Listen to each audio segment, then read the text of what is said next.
So a little blah blah up front. Toni and I, we go kind of way back.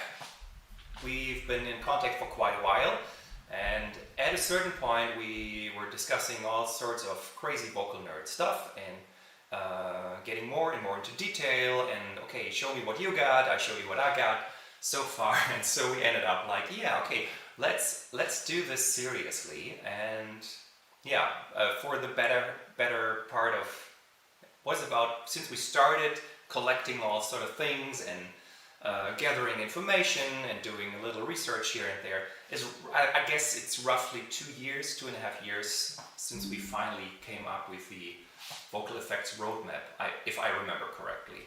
Should be correct. Yeah, something like that. So this is the interesting stuff that's going to happen now. First, a little introduction to what the heck are vocal effects. So as soon as my keynote actually works, and I'm almost positive it should work, so you shouldn't see a thing up until I click. So this here is vocal effects, and of course we need a subtitle for things just to make clear we're on the right track. An overview, and for all of you who were looking forward to having the clue, the answer to everything concerning vocal effects, I'm sorry, we'll get there, but not today. So yeah, this is it. And first of all, there is the question, what are vocal effects? So some time ago I find it useful to have a definition. You know, we are not trying to go on fighting others on names, on special terminology and everything. Every one of you who's been out there on the interweb, on YouTube, has stumbled upon different names for different things and probably quite confused. So this is just a suggestion. So my definition, vocal effects are, and now I'm going to read this slowly, a distinct auditory alteration to a fully phonated, clean sound. Everyone who's already a vocal teacher, a vocal nerd, or who is in singing, has been for quite a while, has done their homework, their research, may or may not know what this means, so I'm going over it step by step. It's distinct auditory alteration, just meaning we can hear it. We can hear there is a clear difference to a fully phonated, clean sound, just means the vocal folds are closing. And it is a clean sound, meaning there is nothing between, not the rest part of the breakfast left somewhere in your throat or whatever, no vocal injuries or something that in the way blocks the path. So, in other words, you can clearly hear a difference to a clean sound where the vocal folds close. So this is, again, as I say, just a suggestion, but something we can work on in the future. So in order to determine, is this really a vocal effect or is this something different? Okay, Toni, you got something to add to that? Or maybe just something, something to No, share, I think an anecdote? I think it's a nice definition, and at the same time, as a lot of definitions actually are, it is kind of circular because it says a vocal effect is an alteration to a sound that has no vocal effects. Yeah, In a way, exactly. in a way. Yeah, in a way it is. In a way it is. Yeah. But it will make more sense as we go on. Yeah. We have examples, but I'm I gonna let think you do the presentation. I'm sure there is. So again, this is, as Toni, we talked about this for a really long time, how to sort of summarize things, how to make things easier, how to simplify. Because the deeper you dig, the more information you got, and the more you see, wow, this is totally overwhelming. With everything in science, it's like that. As looking at it, a shallow overview, it's, oh yeah, okay, I get that. I can totally follow, and the more you go into depth, it's like, oh, this is getting crazy. This is getting totally out of hand.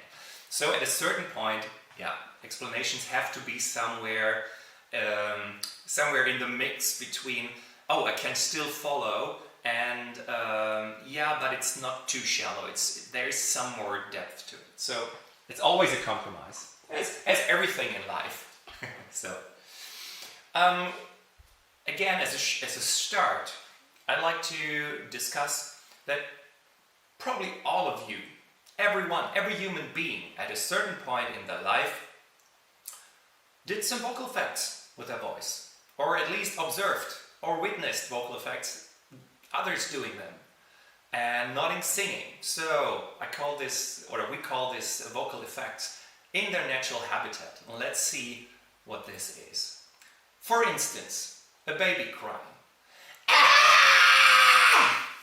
Okay. Can I give my imitation of a baby crying No, too? please do. You're better. Yeah, Tony, you're quite the baby. That's really cool. Yeah. Yeah. Of course, mine was more like singing-ish. Yours Yeah. was really authentic. Did your baby have vibrato? I guess all of them. Yeah. Yeah, I guess that's it. That's what baby sounds like. Yeah. Good.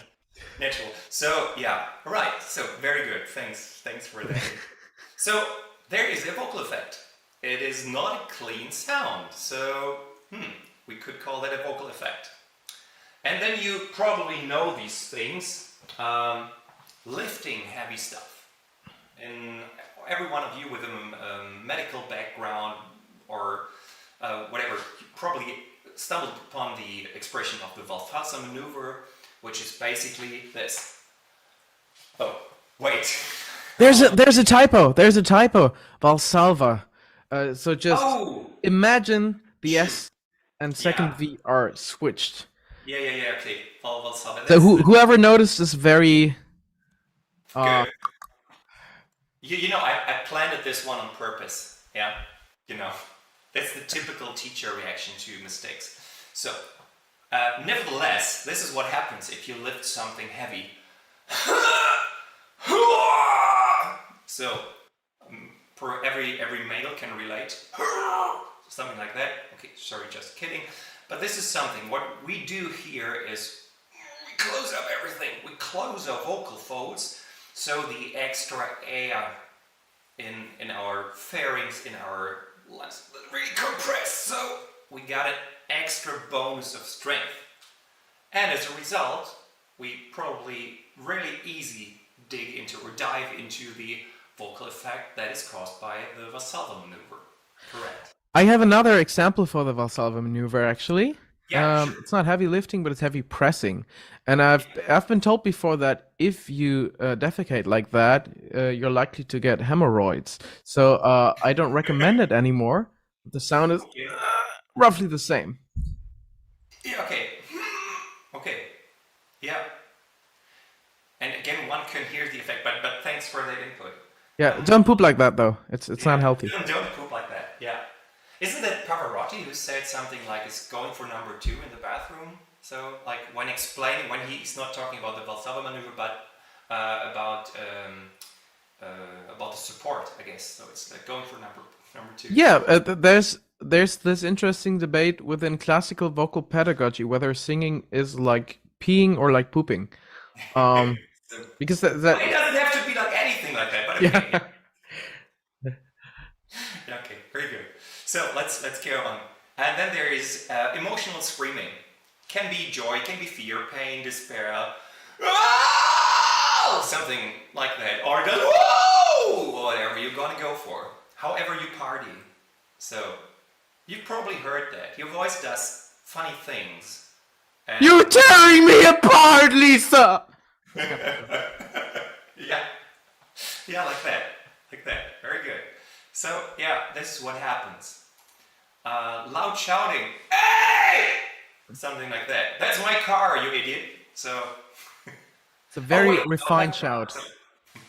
It's like if anyone's trying to steal your car and you're like, hey! They're like, oh, what a nice distortion. Yeah. Wow, cool, man. I'm I not gonna just, steal your car. Can you sing in my yeah. band, please? Well, instead, can you teach me how to do that? So here's your keys back. So If I yeah, get a free lesson from you. yeah, yeah. Not actually happened in the past, but maybe who knows what's gonna come. So that's loud shouting, and then I call it noises of annoyance. Like you hang up the phone and go like, such an idiot.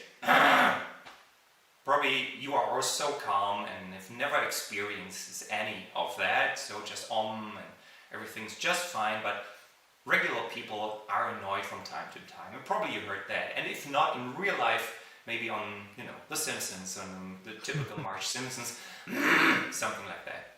You can do this better, I'm pretty sure, Tony. No, I think it's interesting how different people have different sounds of annoyance. So it's like we have we have this one.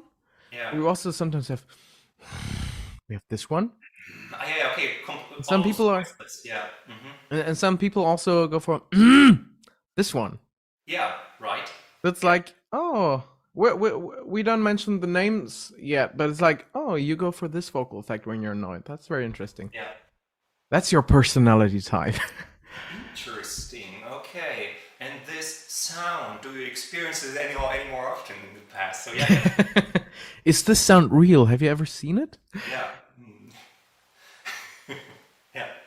Right. And last but not least, and many underestimate this vocal effect. It's whispering. Yeah, it's like that. Can be really open, and it's really like that. It's no voice at all, and then all kinds of constrictions happening. Yeah, to that. And in our test, we checked with Jumbo Jovi. Yeah, it's like that. Yeah. Oh yeah. Oh, I'm so sick. Call my mother. Something like that. So where we have definitely constriction in it, and other things happening, and we'll talk about that later. So, but so far, this has not yet anything to do with music per se. Before we go on, we have a couple of comments in the chat that I Oh, want to that's cool. address. That's cool. We I have make room for the comments. French colleague Arnaud comment on the Hello, Valsalva hello. maneuver, which I'm very grateful for. He won't refute the example, but he'd say it's useful as a path only because the actual Valsalva maneuver, if done well, does not allow for any sound, since it's made to close the lungs in order to create a rigid unity from larynx to pelvis, basically a lever. And that is correct. He clearly That's knows correct. more about the medical terminology than we do. So basically, do the Valsalva maneuver badly, allow for sound, and you're gonna get a nice distortion. Yeah, very good. Thanks for that input. And we stumble upon this later. Sometimes messy helps us. Playing around with being sloppy and messy. This really helps, perhaps with many things in life, but especially with acquiring vocal effects. It's like, oh shoot, how did that happen? This happened by accident, totally, and now can reproduce it. So yeah, very good.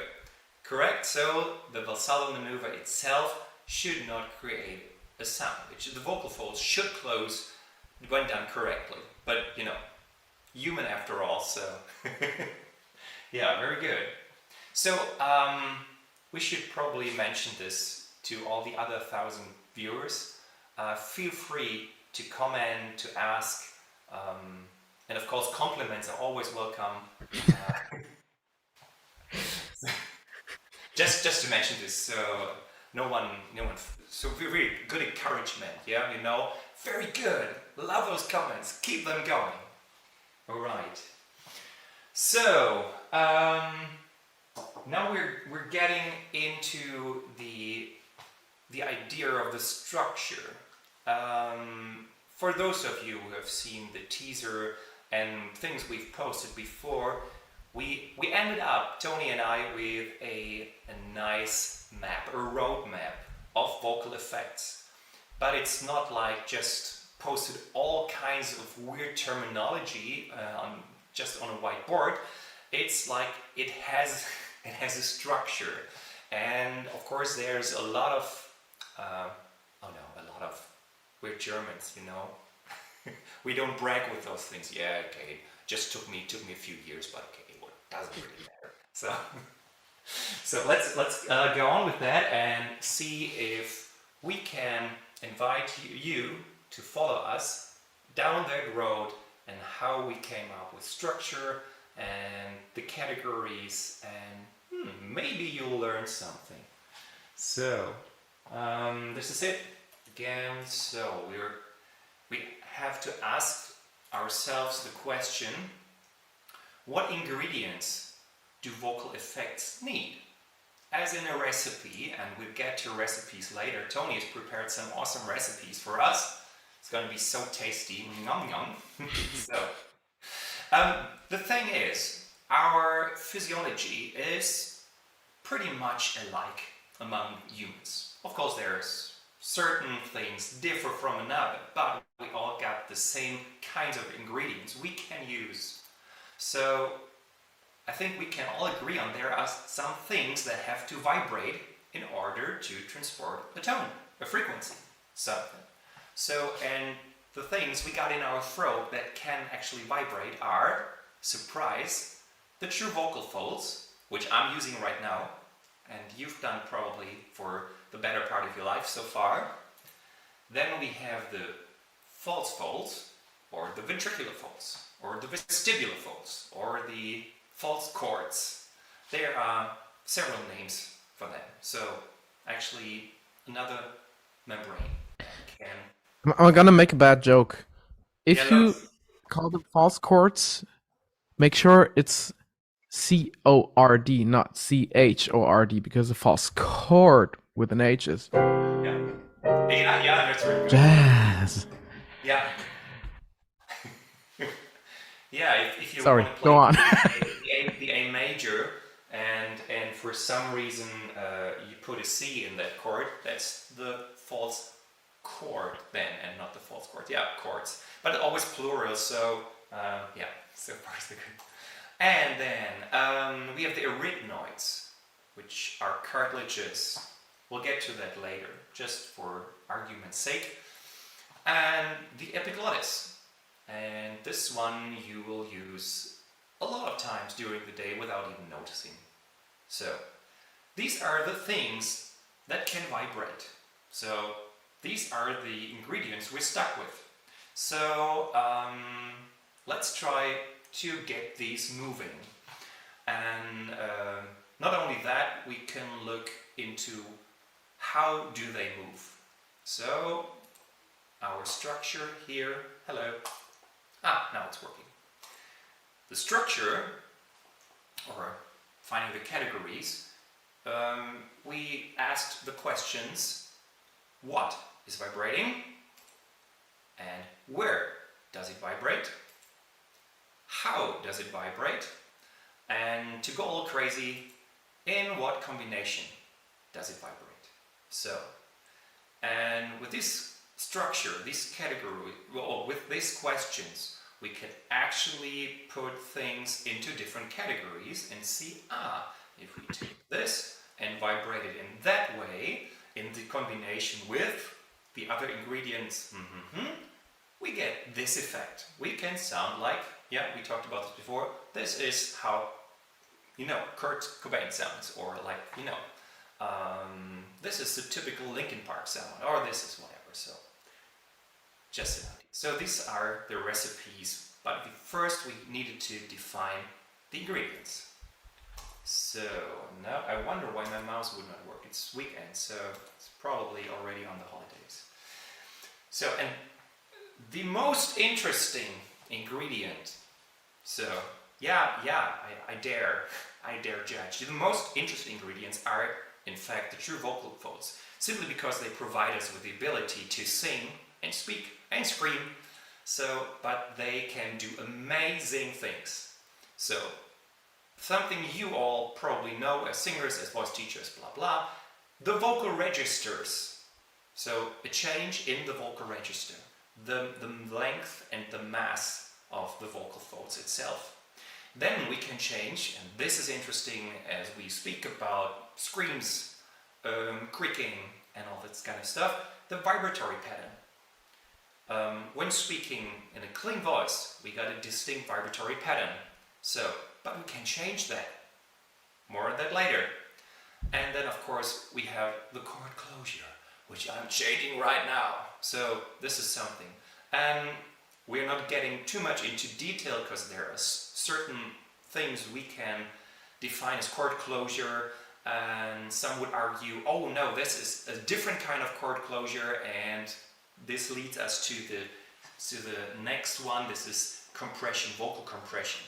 And there are some similarities and also some errors you can make when you think, this is chord closure. Does it have a compression component? Yeah, absolutely, but not all the time, and vice versa. So, not too much into detail. Just to give you an idea, this is what true folds can do. Not only close and open, or vibrate at a certain frequency. They have so many possibilities. Wow, that alone is amazing. And the other ingredients, yeah, sure, they do their part as well, but they are not as versatile as the vocal folds. Correct me if I'm wrong. Any comments on that? Or are they just typing like crazy now? Probably we're just very good at modulating the vocal fold parameters. And we could get maybe similarly good at modulating other parameters, but I'm gonna just let you go on. And so far, no one's in the chat with any complaints. So no complaints yet. So they come afterwards, I guess. So yeah. This is a term that we discussed if we're actually going to use the term the laryngopharynx. The pharynx is the throat, and the laryngopharynx especially is the throat surrounded or including the larynx. We should call it pharyngolarynx.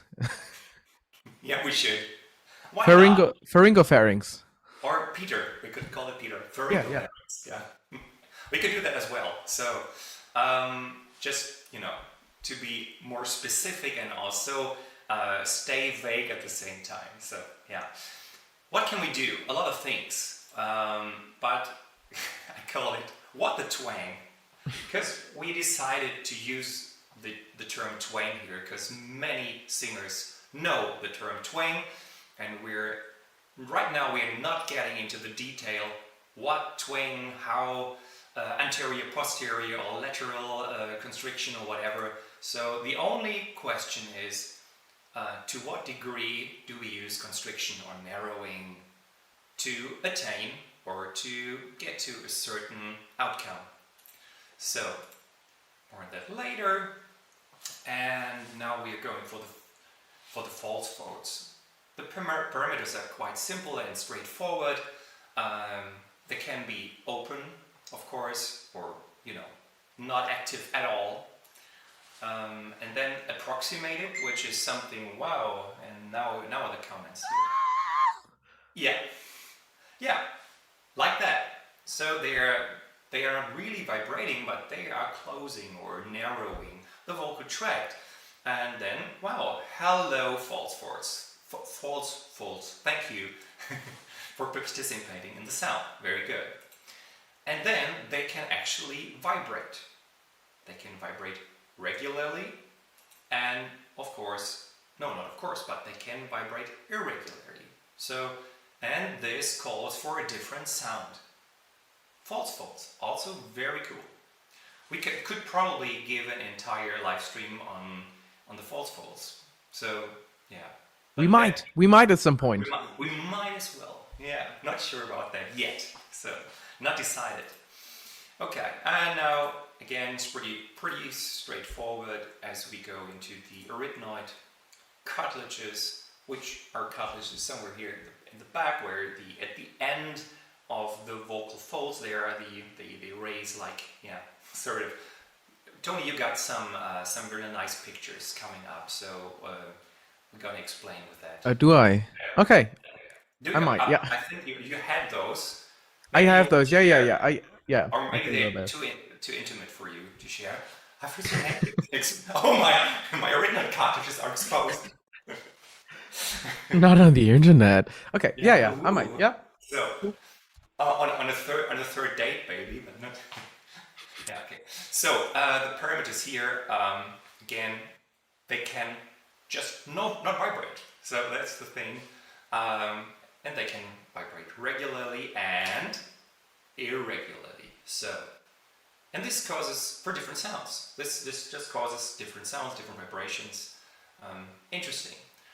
So wait a second. We got so many parameters here on the different ingredients. So it's not just the ingredients we spoke about, which are quite a lot, but it's also a question in what way do they vibrate. So wow, this, you can guess, this is going to be complex.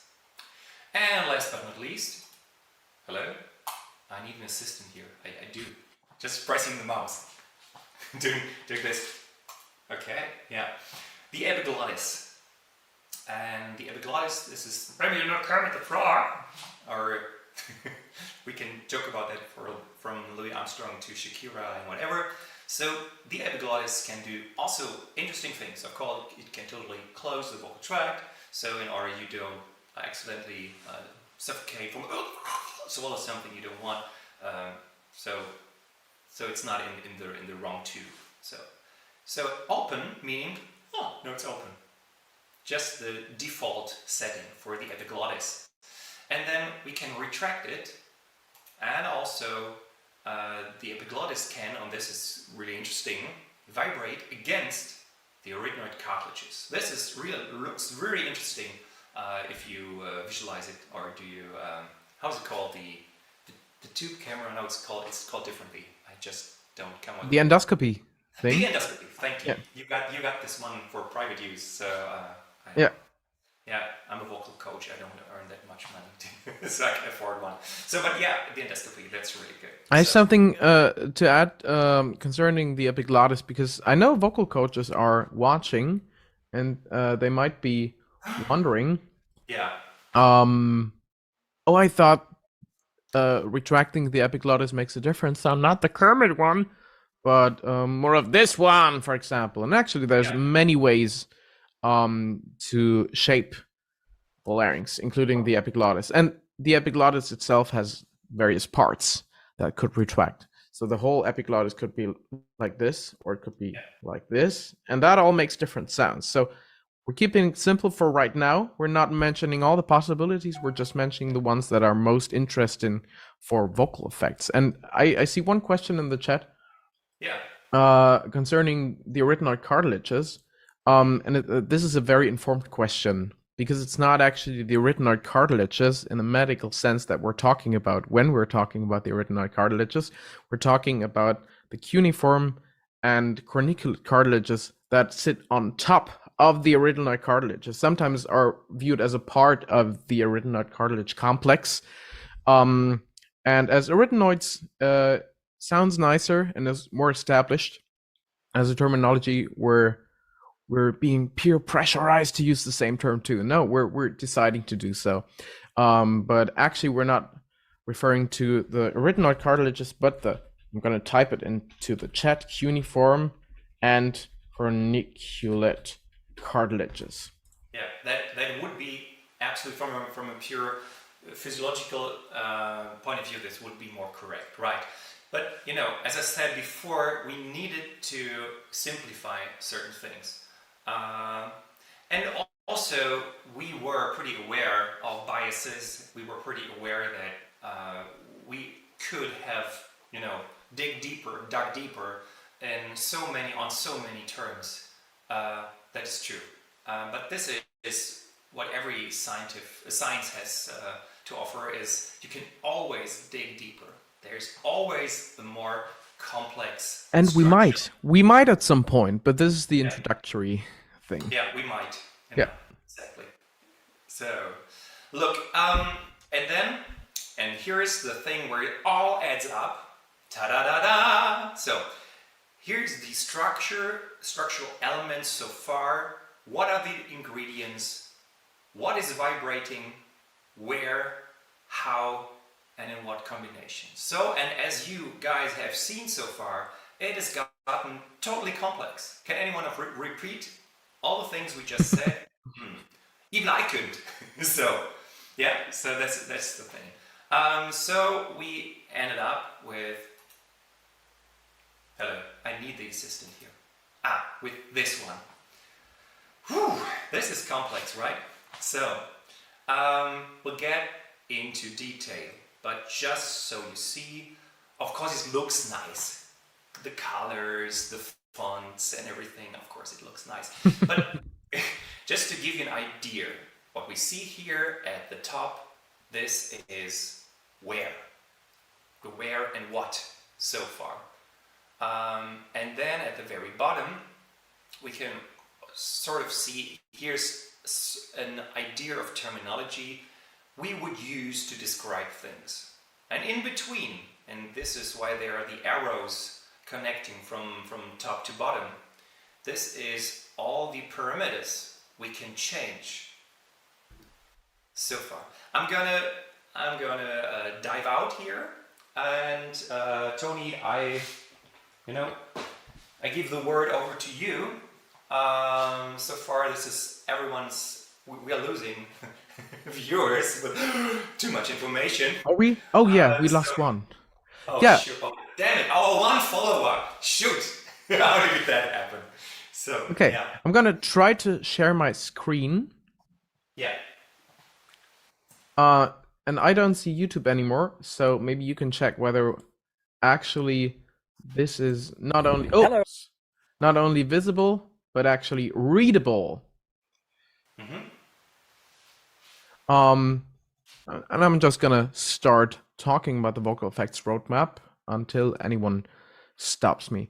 Oh, this could take a while. Yeah. Okay, I'll be back. So, basically we have the true vocal folds, as Marco already told you. We have several parameters of the true vocal folds that we can modulate. And we're going to start with the vocal register, which also, as lots of the things we talked about today, could be its own lecture of 90 or more minutes. But we decided to split this big spectrum of possible coordinations into 5 categories, namely pulse register, and you can hear why it's called pulse register. You might also know it as fry, but as you're going to notice, fry is being used for many sounds. So this one, to avoid confusion, we call pulse register. It's very low in the range. And then the normal speaking voice, which is not as low in the range, but the second lowest, we call chest voice. You might also know it as modal voice. Full voice. And then it gets more difficult again with the terminology. So we just stay with chest voice. And we could go more into depth about what exactly defines chest voice. We're not going to do that right now. I'm just going to say it's a speaking voice. And we can also yell in our speaking voice. Hey! So this would be chest voice too. But most of the time, we have it very relaxed and low. If we go to a higher range without taking up the volume, without staying in our speech voice, we might call that a mixed voice. What is it mixing though?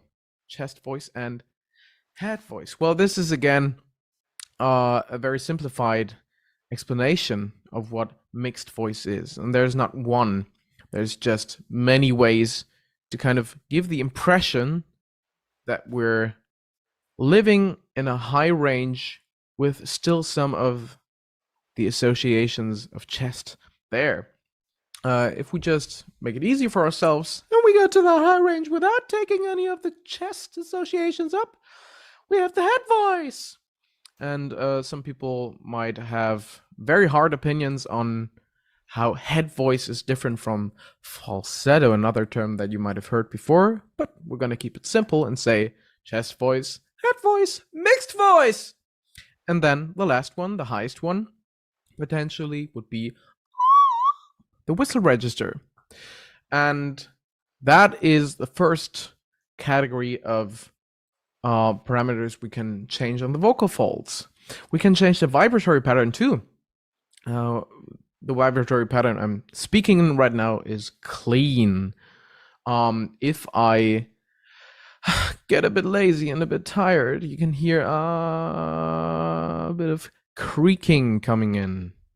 This is the first thing that some people would call fry, but it's not the same as the low vocal register that we call pulse. It's just, something you can do in chest voice, in head voice.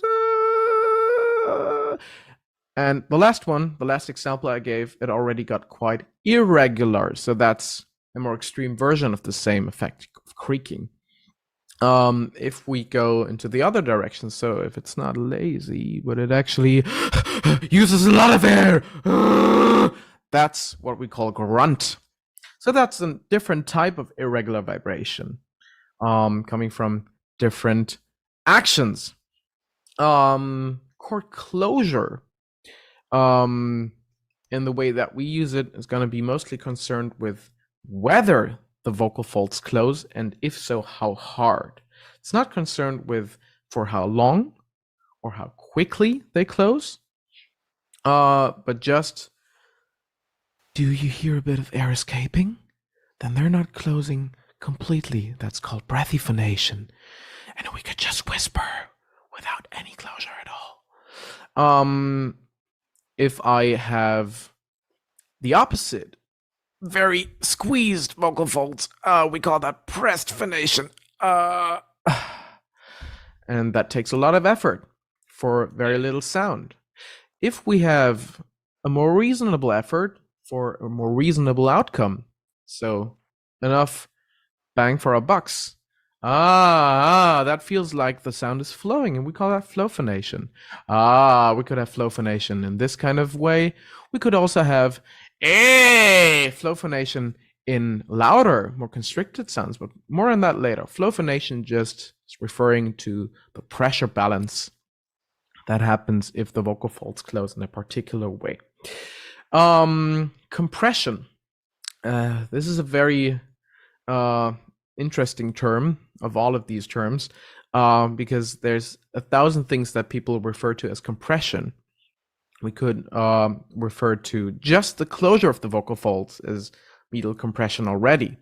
We could refer to the sound association we have, like a dark dampened thing, as more compressed. But in this sense, in this case, we're referring to it as this kind of thing. It's related to the Valsalva thing we talked about. The extreme form of compression we call hypercompression. And if we looked into the vocal tract, which I did, and many people before me have done, we can see the larynx is more narrowed. The false folds are more narrowed, not necessarily touching, but pressing down on the true folds so that the closure is being assisted. And we hear that as a compressed sound. If we just have closure without compression, that sounds more easy. If we have a bit of compression like this, it sounds like I have a bit of a bellyache, but it's not the grandpa voice yet. So that's a spectrum. At least in the low range, we can also treat it like a spectrum. It's gonna get harder as we go higher, but I'm not gonna go too much into depth. Let's go to the pharyngolarynx. Tony, Yeah. awesome. Just a thing to add. I really like to point out that these two, the chord closure and the compression, are so often mixed up. So many students, and unfortunately singing teachers as well, mix them up and are not really able to differentiate, are not really able to tell flow phonation from closed quotient and that sort of stuff. Many people say, oh, I sing hypercompressed, where they actually just use good, good closure, or in order to get good closure, they use compression and not good flow phonation. So this is really interesting, maybe new to some people, and for us it was important to point that out, that these are in fact two different categories. So just to add that. By the way, do you guys see the vocal effects roadmap on my screen, or do you see my face? If you only see my face and only see the roadmap on Marco's screen, then we're not doing this right. Good. Yeah, Nice. I guess Hello. as far as far as I can see on YouTube, there's the roadmap and the picture of either you or me is immersive. Nice, very good. Shows up. Awesome. Yeah, I was just confused because my YouTube stream wasn't live and I saw my own face, which was weird. Okay. I mean, it's always weird if you see your own face without preparation, but especially in a YouTube live stream context. Yeah. The laryngopharynx, and this is kind of a messy term because, of course, it exists, but it's quite a big space. And we're not really going into detail about what exact part we mean because there's different possibilities. As Marcos mentioned before, people don't really agree on what exactly twang is. And we haven't mentioned the term on the vocal effects roadmap, but I'm going to reference it here. We have actually. We have. Basically, we're going to talk about twang as a nasty sound, a sound that gives core to our normal singing voice. We're gonna call that one twang, even though there's several ways of interpreting the term, but this one makes most sense in the context of vocal effects. If I have no twang, my laryngopharynx is less constricted. And Tony, in a discussion between the two of us, we both personally did agree with Carrie Obert on the twang term, but that would be a topic for another session then. So just for anyone who's asking, do you have an opinion on twang at all? Yes, we do, but not today. So. We could have subtle twang or distinct twang. This is something we kind of copied from Complete Vocal Technique. They call it necessary twang versus distinct twang. Necessary meaning you don't necessarily hear it, but it is there. If we look, there would be a bit of this narrowing that helps the vocal folds close, that helps certain vocal effects stay sustainable. And we're not gonna make the value judgment of whether it's necessary or not, because this is highly dependent on context and also like personal resilience, but whether it's subtle or distinct. A is distinct. A is subtle. A is no twang at all. The next three categories are supraglottic vibrations. So it's a complicated term, but it doesn't have to be. It just means above the vocal folds. So we could have the false folds, ventricular folds, vestibular folds, vibrating irregularly, regularly, or not at all, either just being approximated or completely open. If I don't use my false folds at all, if I keep them open or passive, it sounds like this. If I approximate them more, the sound gets a bit pressed. But that's not the only sound that uses the false folds. If I do something like this, which is not pressed, the false folds are still approximating. So there's different contexts that we need them for. If I let them vibrate regularly, that's actually an irregular vibration example. I fucked up, but it's actually nice that you get this one first. We can't say this word here, sorry. So, okay, instead of fuck, I'm gonna say messed up now. So I'm not gonna say fucked up anymore. Oh, you can use a German word. No one's gonna recognize it anyway. So. It does share a certain phonetic resemblance, though. Ich habe aufgefickt. We don't really say that. Yeah, we don't say that on the okay, so let's not say aufgefickt in this stream anymore. And I'm gonna try to get a nice. I'm gonna try to get a nice regular example. So that was very regular, and you could hear in comparison to the one I gave before, which sounded more dirty and more noisy, this one almost sounded machine-like. We didn't really have noise in there. We just had an undertone, two fundamental pitches. Sounds like I'm singing an octave lower. The arytenoid cartilages, we talked about them before, and we actually mean little bumps on top of the arytenoid cartilages. They can either not vibrate, or they can vibrate regularly. You could hear kind of this pitch. It could be a bit lower too, like this. Or they could vibrate irregularly. And it's a bit hard to control that in isolation. But if we do that together with the true false, so let's say we pick, don't know if you see that, my mouse, chest voice here, and then regular vibration. I hope my example is going to be good. Yes, that was a very good example. You could hear this machine-like sound again, but now with a different interval than my distortion. That's usually the way you can distinguish false faults and arytenoids.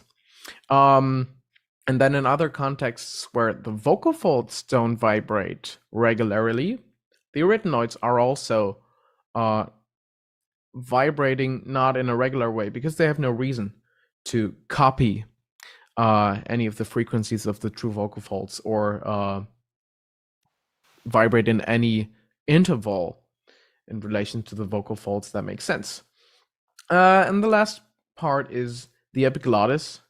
You can either keep it open or retract it with the help of the tongue root, like that. So we get the Kermit the Frog sound, and you hear that in I Am Beautiful, Christina Aguilera, or Ooh, Baby, When You Talk Like That, Shakira, or, and that would be the third way.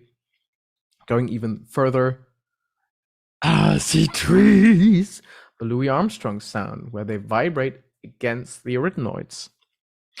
And I think that would be a run through the vocal effects roadmap. We haven't mentioned most of the effect names yet, because if we just explain it like that, it takes a lot of time. Probably that was like 10 minutes now, or even 15.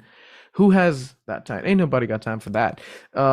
So we need terms to make it a bit easier. And now the question is, shall I continue with a couple of recipes, or do you want to add something? Who are you asking? So Anyone, you anyone. or the viewers. Well, I'm gonna call my mother on that one. So, yeah, very, very good. And the thing is, in this, it was important to us that we do not mention. Whoops. Sorry, I just saw on the live stream. I accidentally clicked on a video, but that was not live. So sorry. So you're doing things in between, right? So yeah, I'm reading comments. Just keep talking. I'm gonna just check my emails. I'm gonna do some online banking right now. So I'm gonna play online soccer. Yeah, whatever. So the thing is, we did that on purpose, because here we are talking about ingredients and how we mix these ingredients in a bowl or something. So and if we talk about, you know, whatever, butter and eggs and water, milk, something like that, we don't name it cake ingredient 2 or whatever, you know, sauerkraut stuff. You know, it's not just the end product yet. It's just the ingredients and how we can use them. So, and now we can add these ingredients and say, okay, let's pick that, let's squish this a little bit up and then put it in the oven for the good part of half an hour, and it's gonna be an awesome cake, muffin, or whatever. So this is it. Maybe before naming any names, we could go back. Oh, you're still in shared screen. So if you can just for a second unshare your screen. Unshare your screen, you know, like that. I think I've unshared my screen yeah, now. Unshared your screen successfully. So, very good. We could now go back to these, just for a sec, for argument's sake, and say, aha, now as we go back to Crying Baby, which you've done so authentically, and the Valsalva maneuver and this, maybe we can already hear or tell or observe which ingredients we are hearing, and or when we're playing around with these vocal effects, we can feel that we're engaging them. So if we do My Baby Scream, which is more like something like that, without naming names, what is that? What is that? What is happening? Any of you can try. Tony did much better than I did. I just want to add one thing very quickly. I want to address one question from the chat. Yeah, sure. Namely whether tongue and jaw and velum and other parts of the vocal tract contribute. And this is a very good question because they totally contribute to the sound, but in our vocal effects roadmap, they don't contribute to the effect itself. So the effect is not what defines the whole sound. The effect is just what happens here. We're basically concerned just with the laryngopharynx, everything that's in there. Of course, just one example, if I do my distortion, I could do that with a higher larynx position, and the sound gets brighter. I could do it with my tongue being retracted, which also retracts the epiglottis. It's still distortion, not a growl. I could do it with my jaw very open, which makes distortion harder. I could do it with my mouth very spread, which makes distortion easier. And you can very easily hear those tendencies that distortion, for example, has. We left these sound color parameters out because they're not concerned with the effect itself. They're concerned with sound color. Or, people coming from an still background will know these as figures. And basically what we did is we applied the same idea of, okay, we have different parameters in the vocal tract that can do different figures, like dancers or ice skaters, so to say. But we focused more on this part because this one, for example, in still voice training, not trying to throw shade on any method, especially no method that doesn't want to be any method. But they usually don't focus too much on. I was throwing shade. I'm sorry.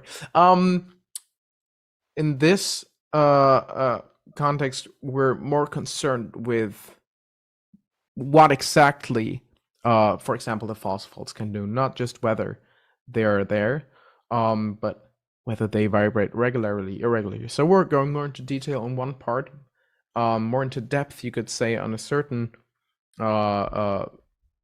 in a certain field, but not as much into breadth. Is that a word? Yeah. As a method would go that is concerned with singing in general. Yeah. Here's I'll let you go on. An interesting thing. If you look, I use that with students. Let me begin the sentence this way. With students, I often use the spectrum analysis or spectrum view.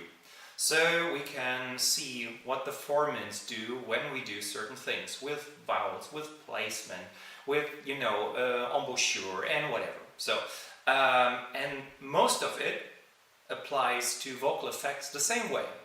Same way we reshape our mouth, our entire, articulation area. Let's call it that simple, because there are so many other ingredients also involved there. So, and of course, they all contribute to the sound. And you're absolutely right when you say, wait a second, you said defining whether it is a vocal effect or not is purely based on the auditory impression I get. Exactly. But this is how far we get in terms of this was what our motor does. This is what vibrates and where it vibrates. The question whether, how, and to what degree you modify your sound is a totally, to me, a stylistic element, and stylistic elements is often a cause for trouble, even amongst within a genre. So, and it's totally not universal because it's so unique, and you can do so many different things and achieve so many different sounds, or attain so many different parts of overtones and whatever. So this is it's almost exponentially complex if we add that. So this is unique, up to you as a singer, as an artist, as a vocal artist at the end of the day, right? So regardless if you just shout at someone or talk or scream or sing. Yes. So far. You announced that I'm gonna show my arytenoid cartilages.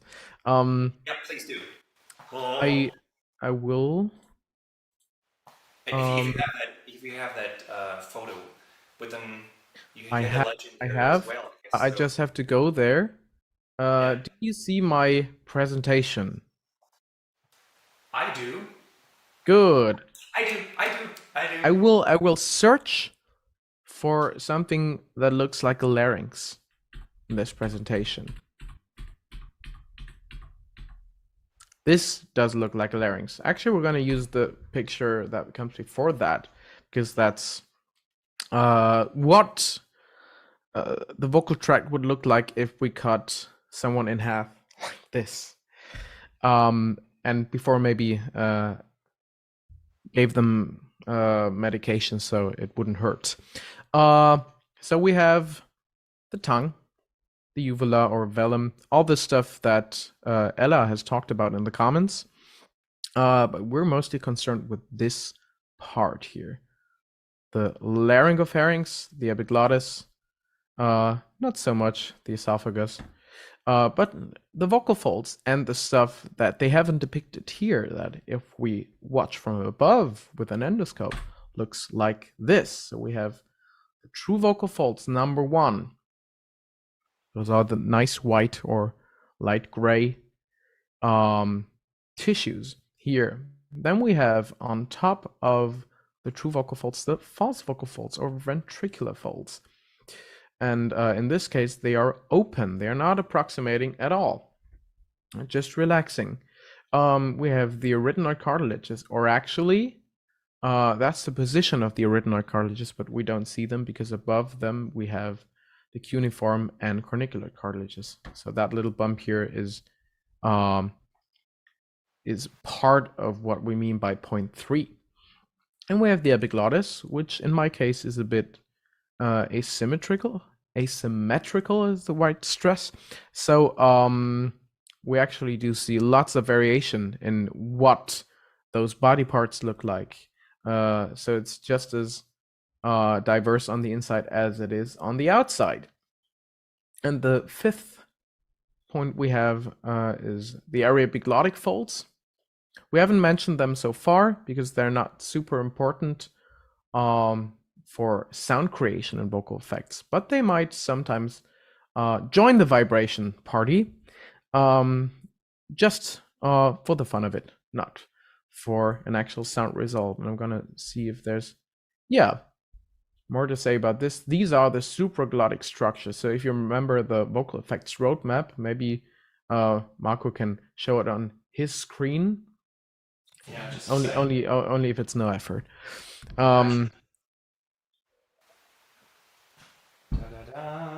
Regions 2 to 5 are what we refer to as supraglottic structures. So more than half of our chart is concerned with just 0.1, just the vocal folds. So yeah, we do have more detail there, and that might be because we use them more often. Maybe if we use the false folds just as often and just as consciously, we could get a similar kind of control over them. But for now, even just Question would be from a purely evolutionary standpoint, when would people be able, because the tissue structure of the true vocal folds is a little different than the tissue. yeah. Oops. I accidentally played musical examples, which Uh-oh. no one could want. But maybe actually that could lead us to musical examples. Is that what we want to do?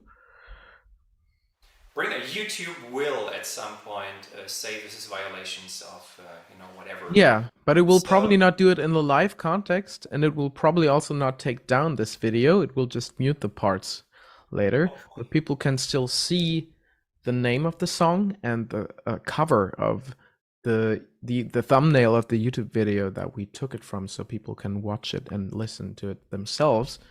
So I think this could be useful. Just before we do that, I'm going to look into the comments. yeah, and while you do this, so far, folks, this is our idea of a structure, how to differentiate and how to look at the ingredients we use to produce certain sounds, in what combination, into what parameter. This so far is the theoretical part, which we sort of came to realize we needed something to work with, to visualize, to work with students, and even for our understanding and our own visualization, to be able to determine, okay, now this is more this and this is what happens there. So and now, so far, this is the theoretical part. Now we get into hearing actual singers and see what he, she, or whatever did or does in the videos. So far, if you got questions, just type them into the chat or comment afterwards, or ask Tony, because I got no clue. I'm just here for the good looks. So while we're talking about good looks, I'm gonna make sure you don't see my face anymore, but the presentation, which should be the case now. Yeah, it is. So, we're gonna listen to some creaking examples. So creaking is the vocal effect we call creaking is what we call the vocal effect where the true folds vibrate irregularly because of the laziness, if you remember my example from earlier on. And this is a nice creaking example from Radiohead.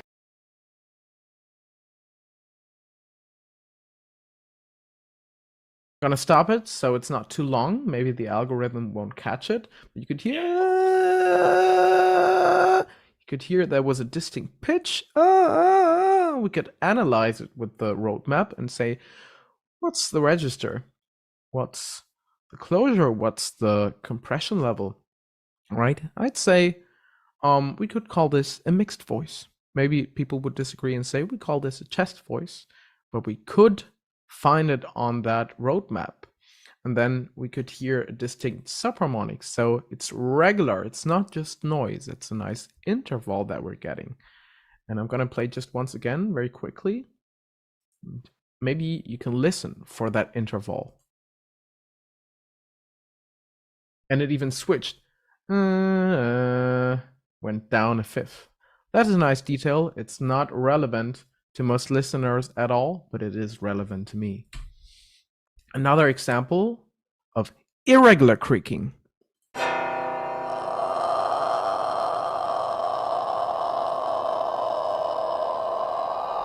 Enough of this example. Maybe it's short enough for the algorithm not to catch it. This is Nico, a German model and singer.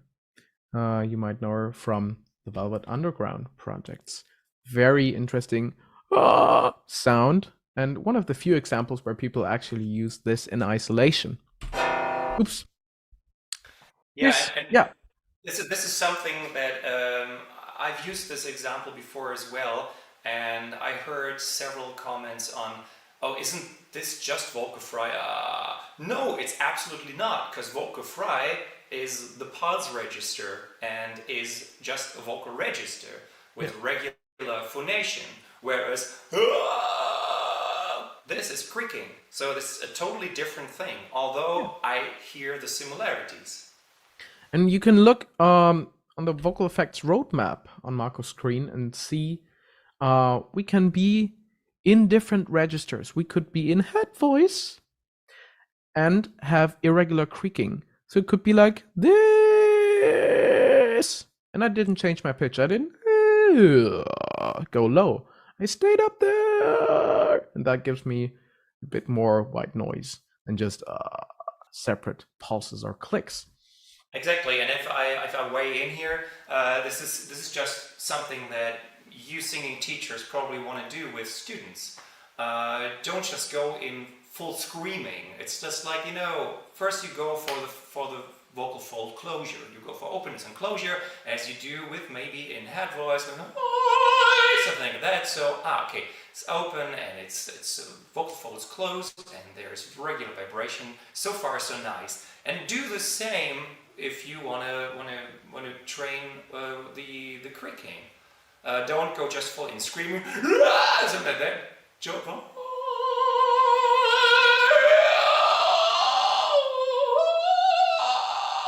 Try something that's easy, it's smooth, and go in and out. So it's just the coordination which our brain needs to adapt.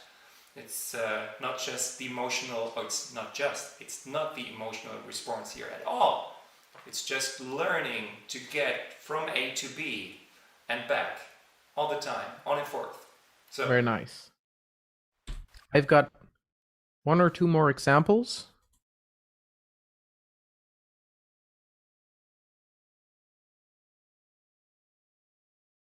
You could hear a more subtle creaking. It wasn't ooh, it wasn't ooh, yeah. The super dirty sound. Yeah. But you know, the ooh always is a toughie. That's for it sure. It is. But now we could look at the vocal effects roadmap. I hope you can read no one can the see words right on the now, screen as soon as Marko pulls it up again, and we could say, okay, what's the difference between ooh, this regular creaking, and then the more subtle sound that Jamie Cullum does? And we'd probably find answers looking at the compression level. But we're gonna write recipes for one of Drew's sounds a bit later. First, we're gonna listen to examples so that we know what different contexts, what different styles people use these in. And this one's a pop example, or hip hop, you could say.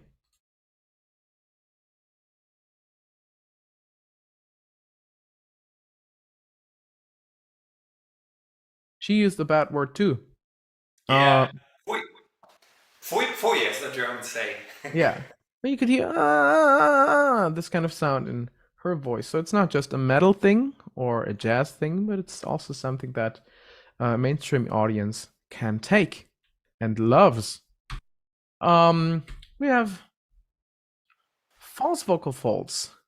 This one's a very nice example.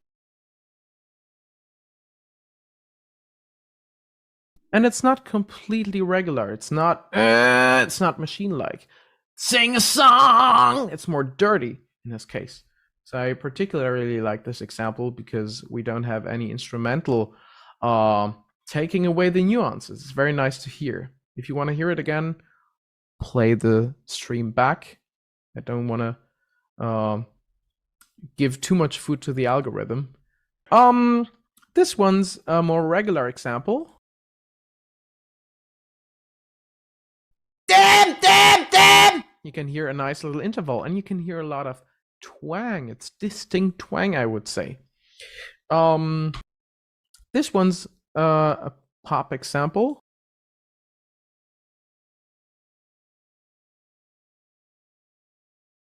This is a more subtle distortion. It is regular too.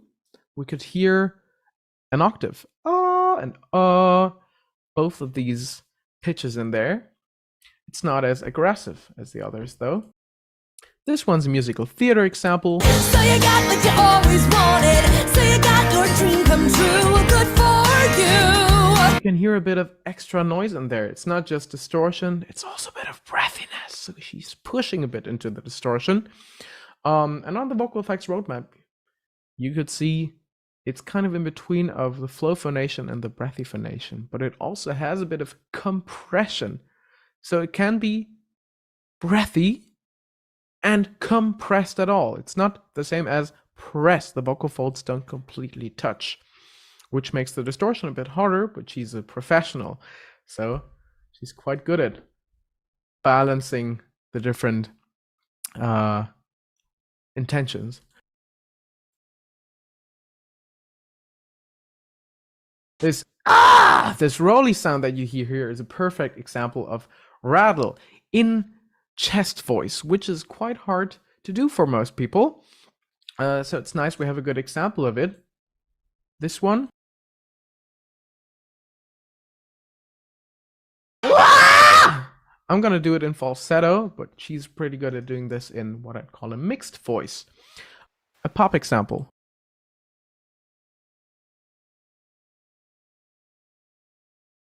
This one is a pretty nice chest voice example too, but this is the example I wanted to show.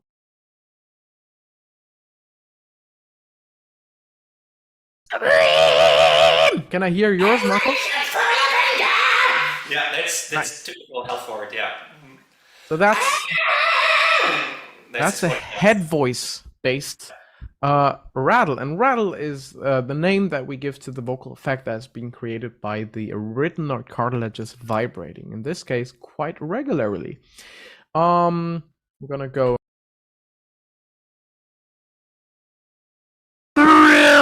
so this one's the what I call araepiglottic growl. Araepiglottic is a bit confusing because it implies the araepiglottic folds are involved, which is not the case. We're talking about the epiglottis going towards the arytenoids. So that's right. How I come to the term. And gladly he found his pills. I found my pills! Thank God he did. So. Sounds like some of them got stuck a bit here, but it's a very nice sound and it's quite relaxed, as you can hear.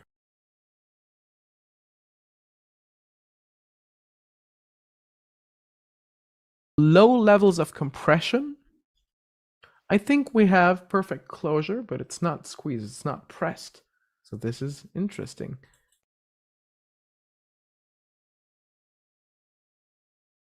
Yeah, this one's got a higher level of compression.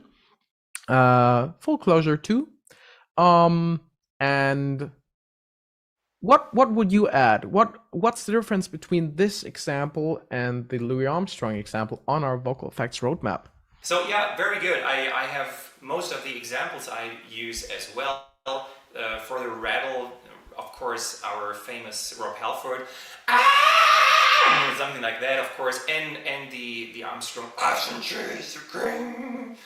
which are really totally different. Although in both cases we have somehow our not totally correct arytenoids involved here. One with the epiglottis, the other, and of course totally different in terms of vocal register, in terms of twang and other stuff. So this is really interesting to look at it in so many categories, or divided into so many structural elements. Simply because if we just say, okay, this is rattle and this is a pop growl, not everything is just that. So what exactly is the rattle then? Is the rattle only in head voice? No. That would be a too narrow sort of way of looking at it. So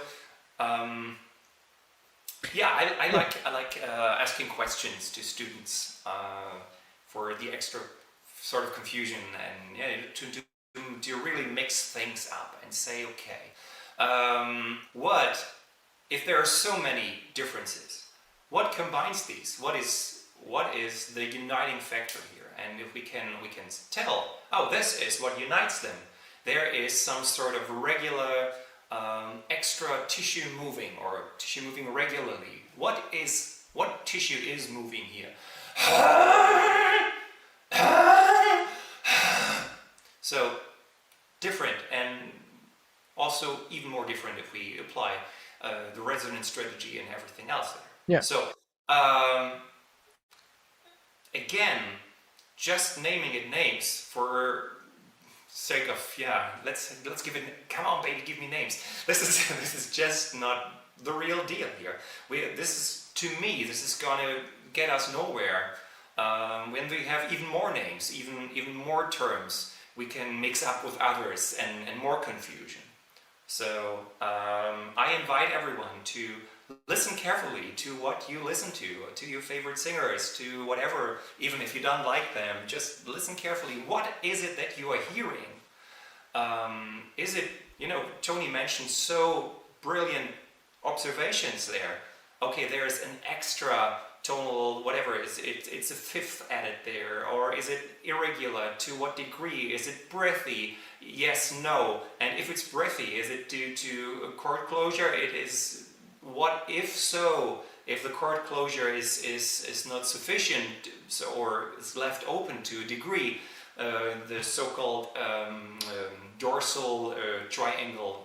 So if you look at it, you will notice why it's called that way. So, and not only that, what is the compression part here, and so on and so forth. So it is complex, and you only get a grip if you learn to listen to singers of different genres and listen to these specifics. Not only vocal effect, yeah, I heard it, great. So what vocal effect? Where is it placed? How is it attained? And yeah, I also love to look at what is the context. So does one just add a vocal effect like in Amazing Grace? So okay, yeah, so that's pretty. Okay, great. Now you've done a vocal effect. Awesome. Or does the singer have the ability to dial it in and out and get into another one? So this is where it really gets interesting, folks. Yeah. I'm gonna answer some of the questions that we have in the chat, because actually there's a lot of them since we last checked. From our one viewer, right? So it's actually 10. It's really good for the first stream. So we have Luke asking whether the roadmap is set up such that each column can be regarded independently from the others. For example, can you alter the phonation without involving compression or twang? Depends on what you call the phonation. So whether you mean, can you alter the register without altering chord closure, without altering compression? I'd say yes. I could have chest voice with pressed phonation like this. This is not completely independent from the false faults, though. They will approximate. So this is a good question, but you can alter register and chord closure and compression. You could have flow phonation. You could have breathy phonation. You could have breathy phonation without compression or with compression. So this is compressed but also breathy. You could have the same thing in falsetto, but now it's not completely independent because I got a bit of creaking. So there's intersections there. This is why at some point after we've listened to all the sound examples, I'm gonna give some recipes, because not all combinations work equally well and equally intuitively to most people. So some recipes, some combinations of parameters are more likely to lead you to success depending on what your goal is. You want to say something, Marko? The really intriguing things, the really intriguing question, which I often ask myself, are they really not that independent, or am I just not able to use them independently? Is this a bias? Is this something I'm just not used to do? So this is the real question. This is a really I would use the mind F word thing. So if you really try to, you should. Our brain, our synaptic system should be able to control every fiber of our muscles independently to that degree that we should, whatever, have the potential of using these factors independently. And just so we can't or we cannot yet, so the word you just used, or the term, is it's more likely to happen. And I would agree with that. So only because something's more likely does not mean the other thing is not possible. So maybe you can. Here's a challenge for you. The next thing the comments say is lots of compliments on your creaking, Marco. Aww. And Thank then you. a question from music accounting. So creaking encompasses things like chest overlaid with fry, falsetto over. So this is interesting. This is exactly the reason we kind of avoid the term fry so far. If we think of this creaking as chest overlaid with fry, that to me implies we have this register and this register, the pulse register, at the same time, which is not possible. That's exactly the reason we say creaking is not the same thing as pulse register. Both are called fry, but they're not the same thing. They're different kinds of fry, so to say, or just not related at all, you could say. In fact, I could try to start in pulse register and add creaking. You can hear how it jumps down an octave, even though it was already in that register. So if both of that was fry, I would combine fry with fry. That would be fryception. It doesn't make sense logically. So I wouldn't say that is chest overlaid with fry or falsetto overlaid with fry. I would say this is creaking, not pulse register.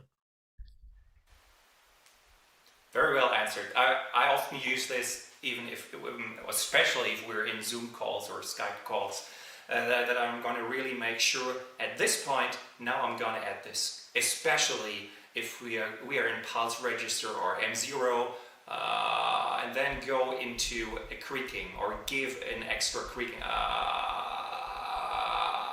so that you can say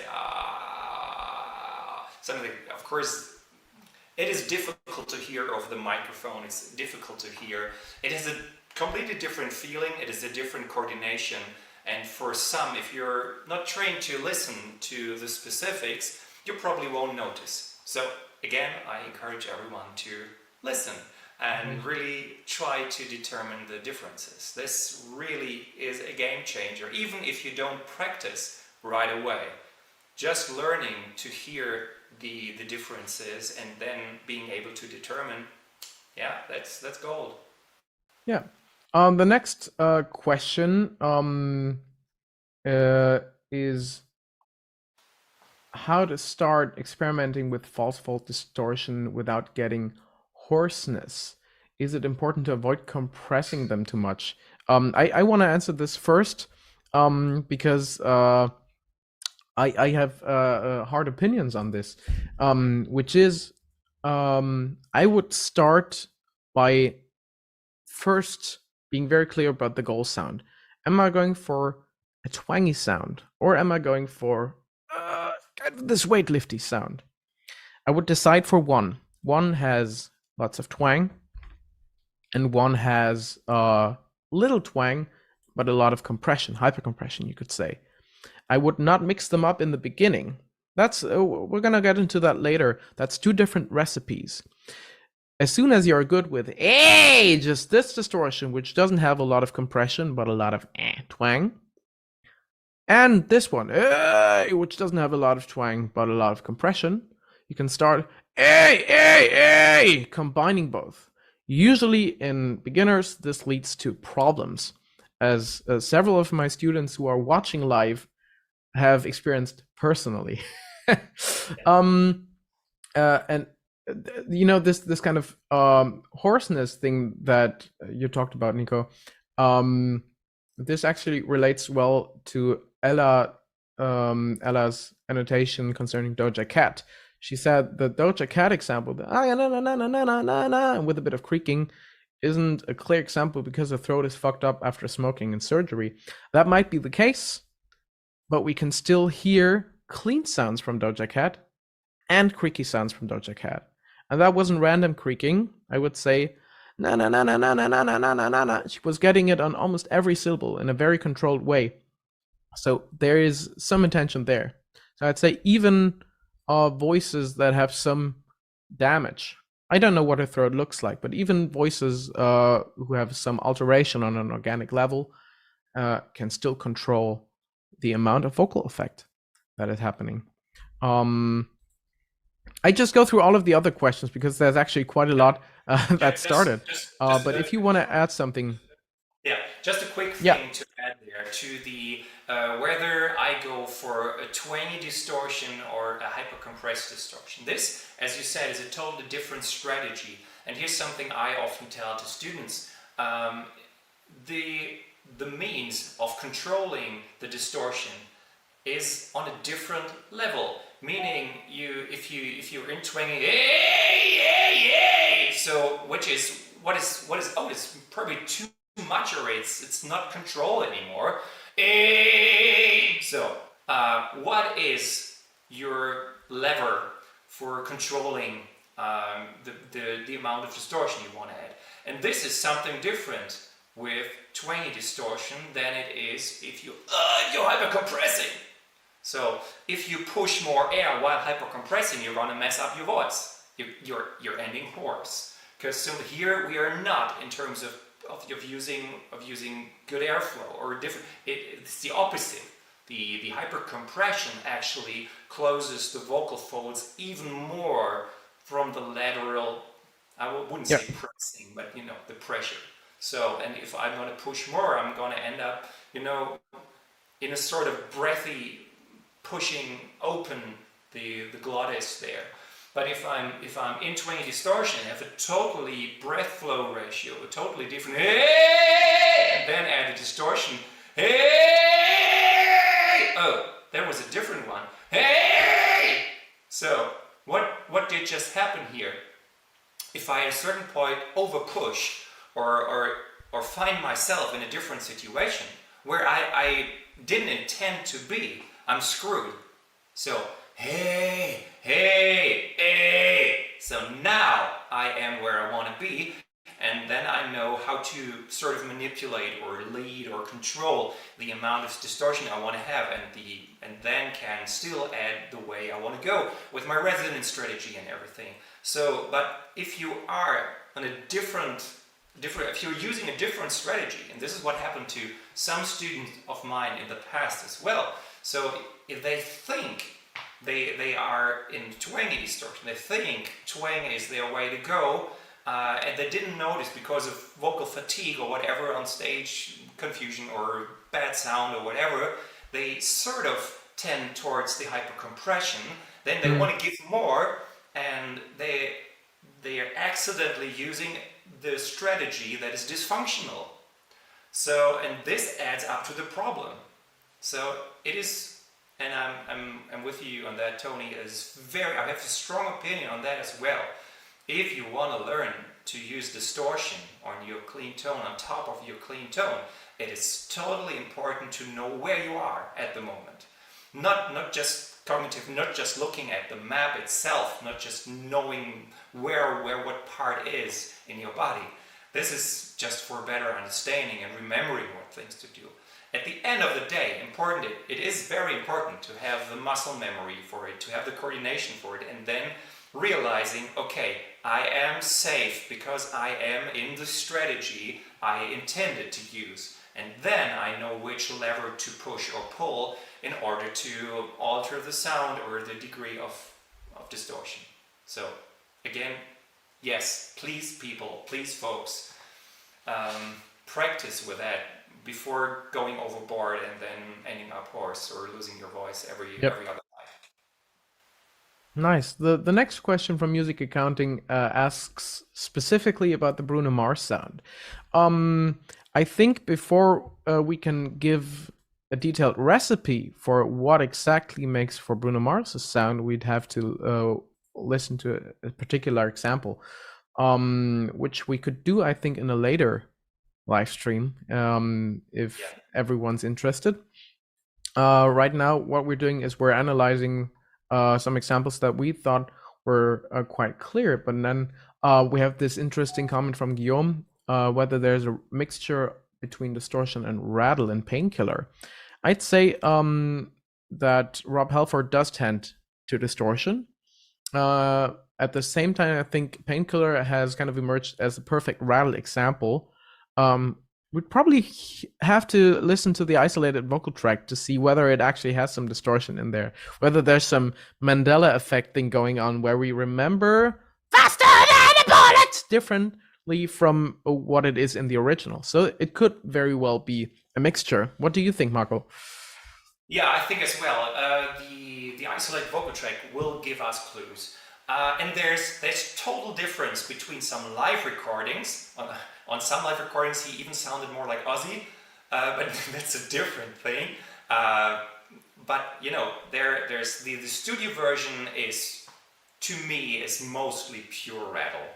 But not always did Rob Halford use that. There's a lot of distortion parts. Maybe you or some of you know the song "We Are Stars."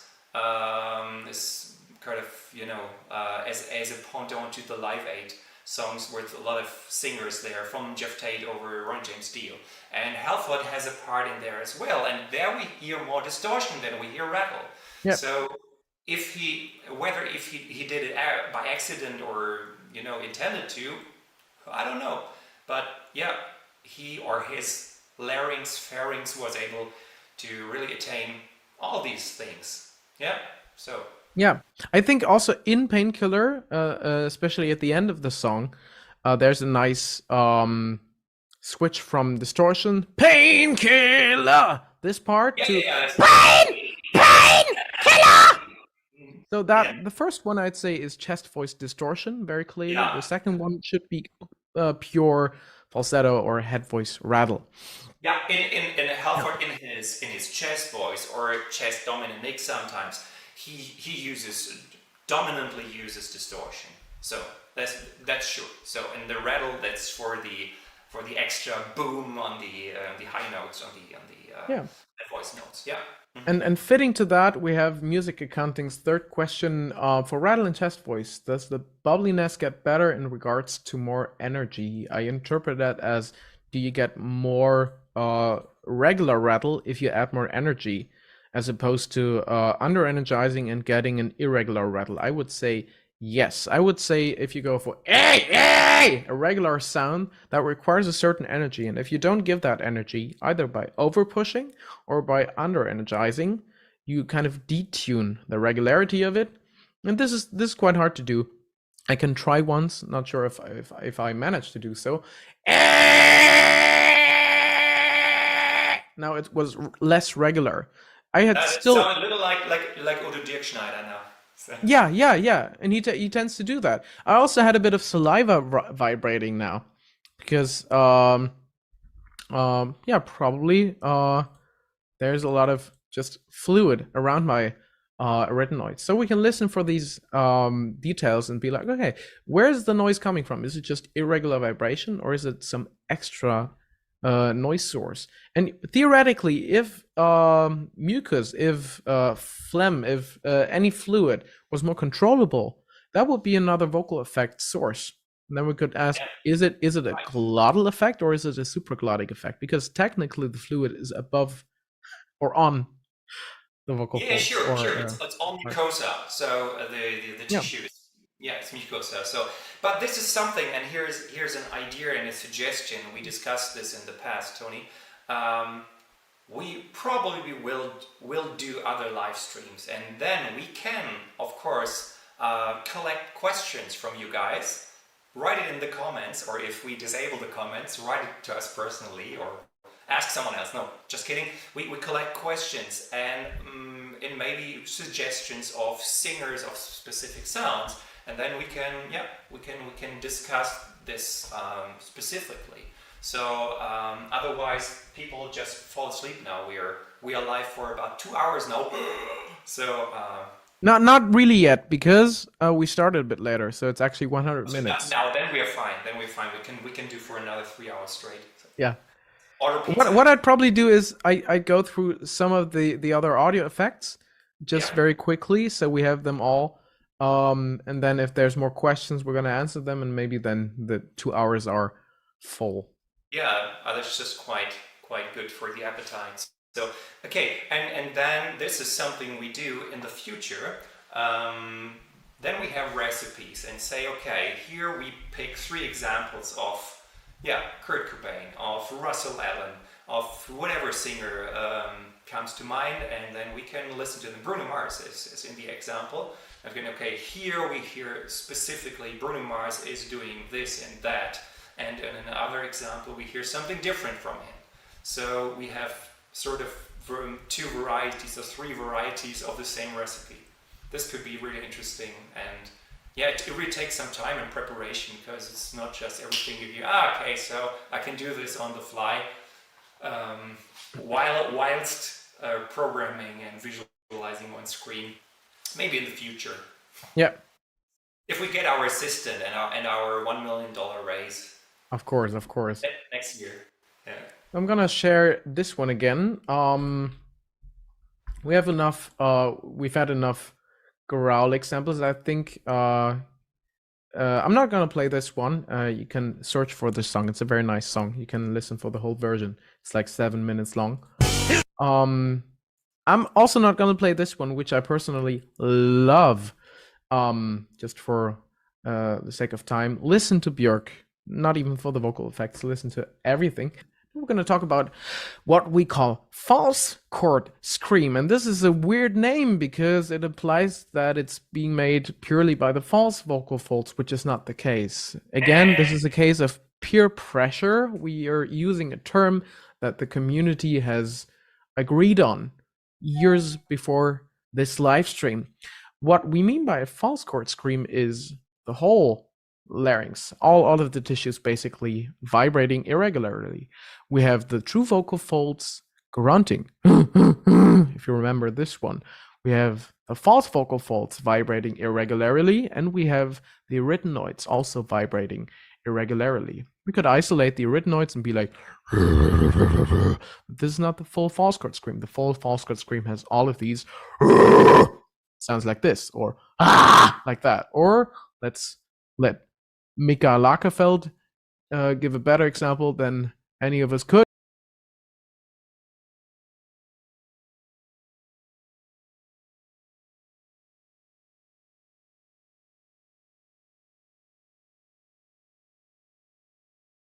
I think that's enough from him. Probably too long.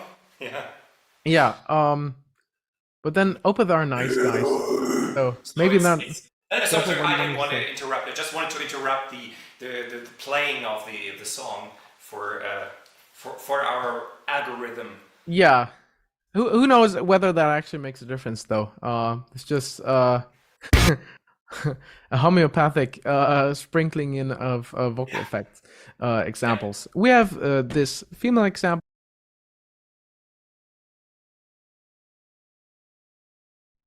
With a slightly I love Ginger. Yeah, I love her. We have this very, very low example.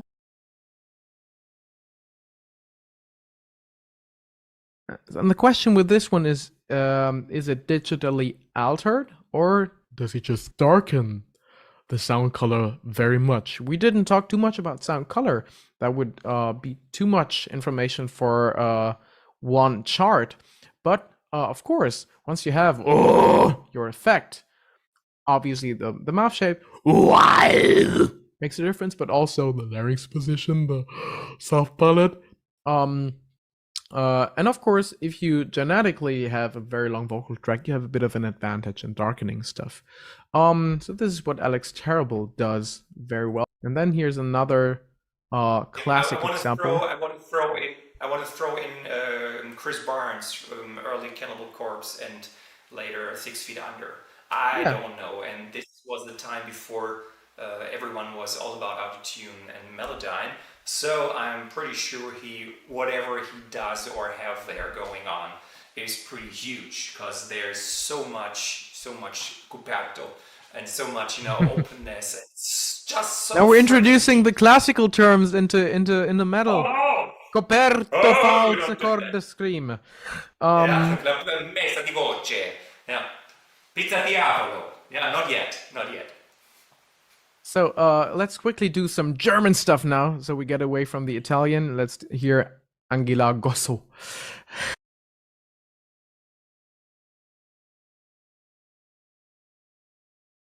I'm gonna stop the example and skip to the end because there's a nice high false chord scream.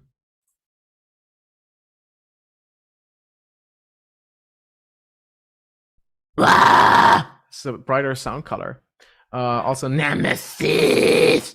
I didn't catch that one in there, but of course, there's a lot of variation you could do in any screaming technique based on the shaping of the vocal track, but the effect stays the same, and that's what we're concerned with today.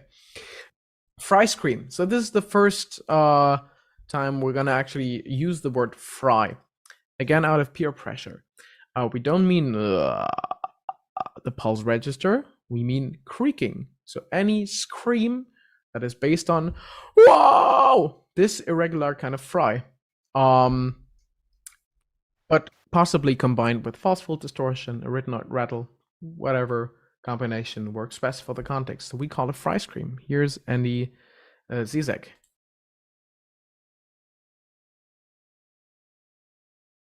So that's, in my opinion, from what I hear, a falsetto-based fry scream.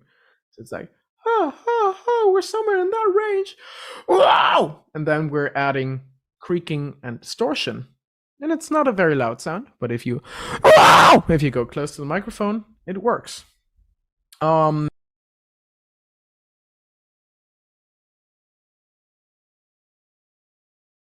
But this is a more compressed example and a darker sound color. The blood's on the wall! It sounds very different from the one we heard before, but as there's this thing in there, it's a variation of fry scream. And with Randy Blythe from Lamb of God, by the way, you can often hear these nice sweeps from very low to high screams, which are actually dark to bright screams. So we have a lot of this, but done better by the original Randy Blythe. Female example. Sorry. I've heard people talk about their Randy Blythe as the false chord screams, and so this is something, again, same thing as I mentioned before with the difference between hypercompressed distortion and, on the other hand, the twang distortion. Here is something, if you're how you say this in the saying, if your only tool is a hammer, every problem looks like a nail. And this is this thing here. If you're very fluent with your false chord screams, for instance, you hear it everywhere, and even where it's not even present. So same with Randy Blythe. It's if you play around with different approaches, you will notice, as Tony just did so brilliantly, it's a compressed fry scream. So what he uses, and then there's the mouth shape, or in other words, just he changes the color for the alteration, and this is what he does. This is his recipe. And if you really try to go for it and use false chord screams, you will get somewhere, but not there. So this is it. Arnaud has an interesting addition to the Opeth example, because he hears a bit of fry in there. And now Arnaud is not just some idiot who can tell apart fry scream and false chord scream. Arnaud is a very knowledgeable and proficient screamer himself. So, well, personally, I think Michael Ackerfeld mostly limits himself to false chord. This raises the question, how possible are hybrid variants of false chord and fry? And this is hard because we have to decide for one thing that happens on the true fault level. It's either creaking or grunt. We cannot have and at the same time. What we can have is we can have the shape that usually is being applied to false chord scream applied to a fry, which makes it harder. But if you get that, you get kind of a hybrid version. Or what we can also have is we get the grunt in the shape that is usually being applied to fry. So if we have more compression, which is something you find on the chart, and less of that yawny shape that is typical for false chord, then you could also call that a hybrid, just because it's kind of like the mixed voice term. It's not really anatomically accurate, but perceptually, I guess the word is, just as we can mix chest and head voice, we can also mix false chord and fry. But yeah, this is more advanced stuff, I guess. I guess a very clear example for false chord scream would be Corpse Grinder from Cannibal Corpse. With this kind of sound. There's not a lot of fry association in there, I think. Here's a female example for Fry Scream. By the way, late singer of the same band that Angela Gosso has sung in, and you can compare early Arch Enemy and late recordings because there's different techniques, false chord versus.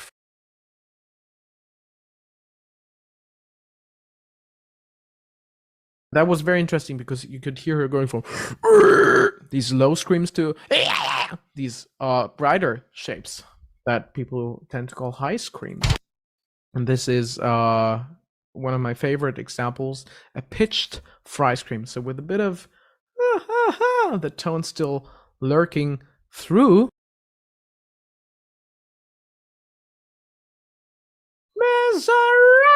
So you did change the actual pitch. And this is why it's a bit confusing talking about high and low screams, because if I do stuff like this, I don't have any pitch at all, but you hear it going up and down. So what we could say is he has an actual pitch, and then he has a certain color. Wow! And if I'm up there, wow is my pitch. And I could either do it in head voice like I did, or a wow in more of a mix, or wow in more of a chesty thing. I think he's probably mixing there, but he's adding a bit of compression. And at the end, it's not super important what exact register you start this in. It's more important that you get the right amount of atonality or noise and pitch in your scream. If you want to do a Linkin Park thing, and we could write different recipes for that. You wanted to add something? Yeah, you're right. This is something you could easily determine when you, what I mentioned before, look at the spectrum view and see, okay, what are the formants doing here?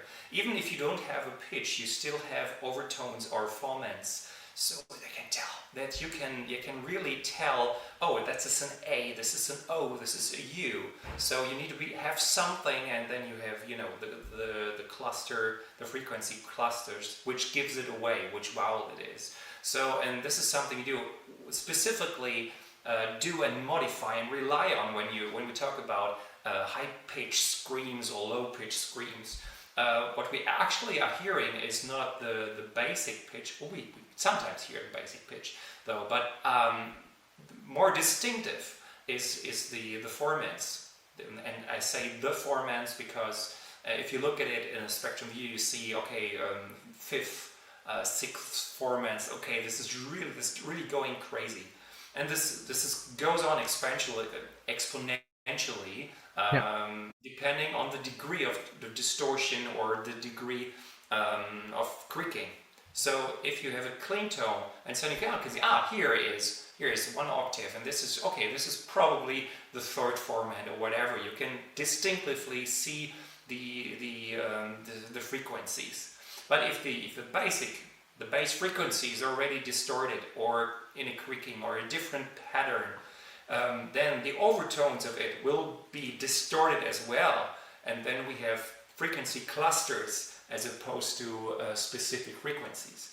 Yeah. And the modulation of these is what actually determines the sound, and the modulation of be more like, okay, wow, this is interesting, what's this? There's a tunnel throat and all kinds of the terminology you've probably heard a lot. So, and what actually is this?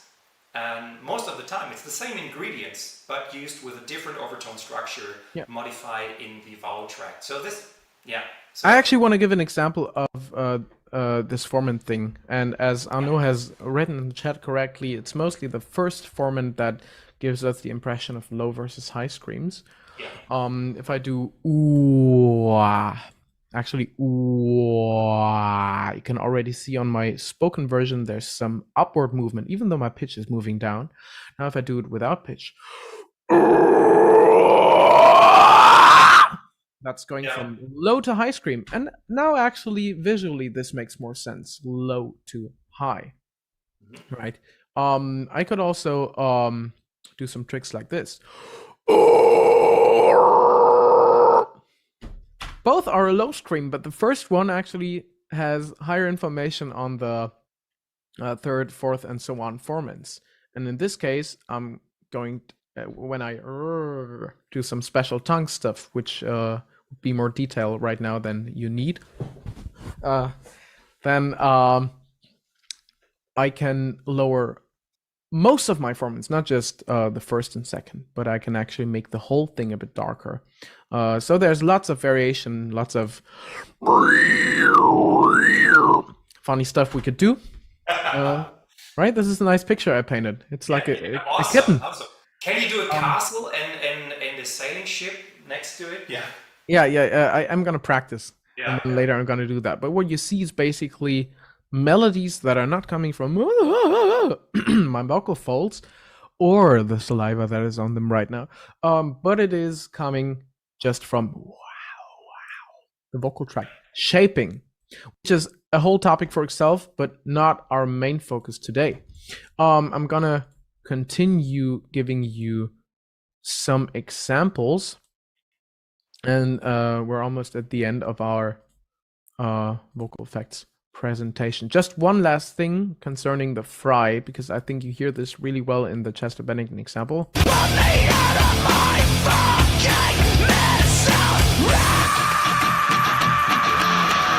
I'm gonna pause it here. This scream is more than 15 seconds long, I think. But it's ridiculously long scream there. Yeah. Yeah. And he's done it even longer. And the takeaway from this is that fry tends to have a low airflow. So that means we have full closure or even pressed phonation in most fry cases.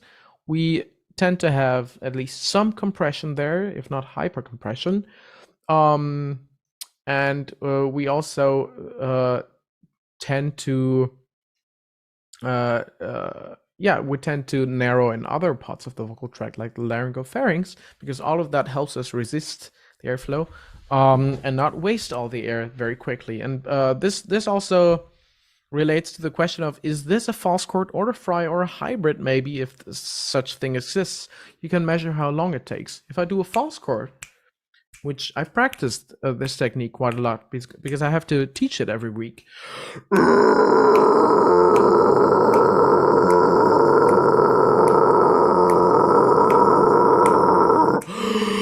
It doesn't last for very long. That wasn't even 10 seconds. I think I also snapped a bit too fast.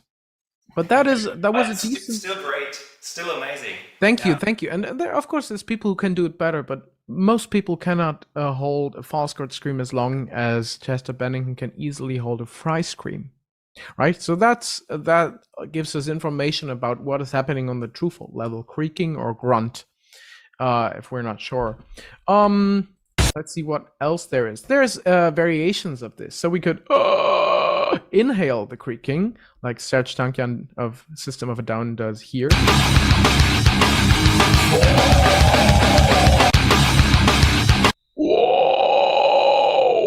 And this is an easier way to produce very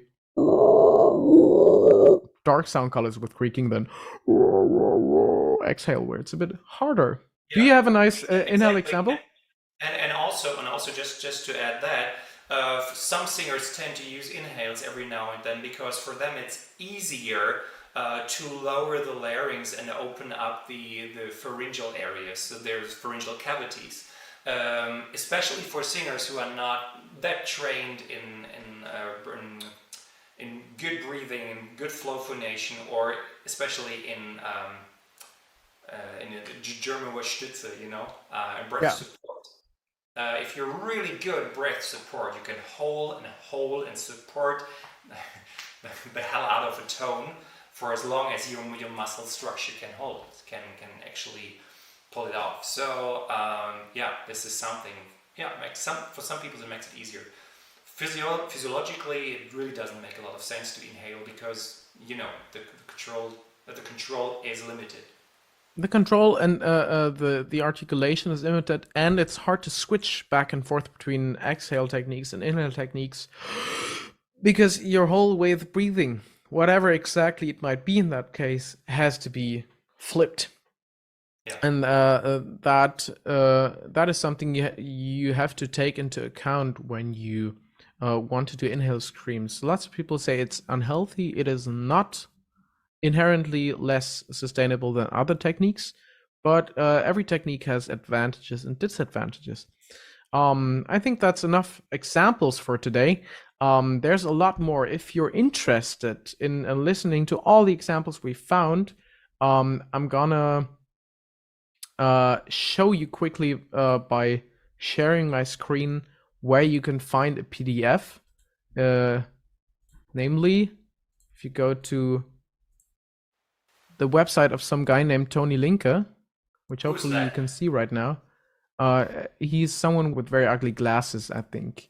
I have much better glasses than he apparently has, judging from his website.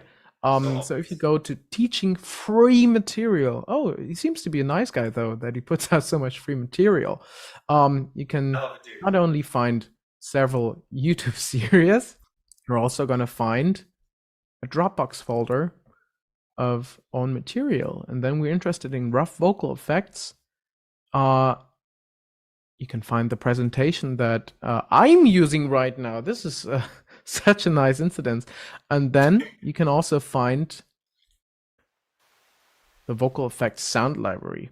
So for creaking, we only listen to the Tom York and Nico and Doja Cat and Jamie Cullum examples, but as you can see, there's much more. And that's the case for all of the effects. And the colors you can see are different countries.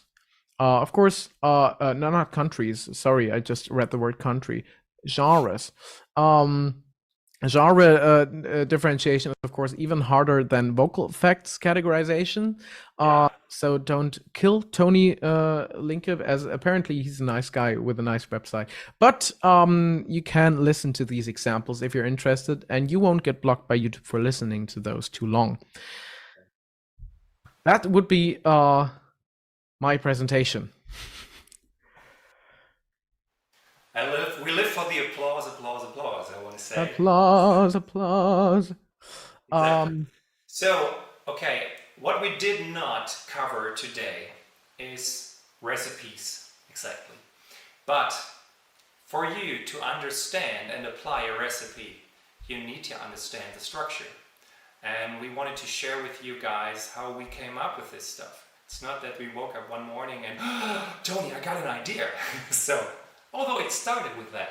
Yeah, however, so this is to understand how and why it is structured, what is going on, and why the variety of things is so wildly, it's really vast, There's so many things you can combine.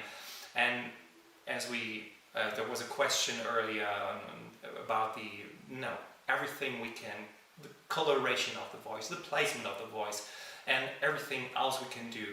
So many things, and we needed to find a way to, I want to say dumb it down, but it's not totally what it's simplify it. Simplify, thanks. Didactically reduce it. Yeah, didactics, blah blah. No, you're right. I totally need a coffee. So, but this is it for today, and we thank you, or at least I do. I can't speak for you, Tony. So I thank you all for dialing in and checking on us and taking your valuable time. So, and I hope that it all causes you to think and experiment and to listen better to singers and to ask questions, experiment on stuff, and at the end of the day, it's all about trial and error. And if you're stuck, call us. Call Tony. So you can find my number on Toni Linke's website. Whatever reason he has my number on there. I don't know. However, that is entangled with one another. I don't know. So weird. So okay. Still confuses me. Do you have your finger on the red button already to stop the live stream so we can wave? I don't, but I can totally do so. And then disappear while we're waving. So it's no awkward That's a pause. good thing. And for other things, just write comments and don't forget, to blame Bill Gates because of the live stream that maybe had hearing flaws here and there. So I need to sit down for this, but I can change the camera, so you have a nice close-up. Oh, nice. And then I need to get the touchpad. Ooh. Wait, you can start waving. Yeah, start waving, and I go to stop the live stream. This is it. Goodbye, my almost lover.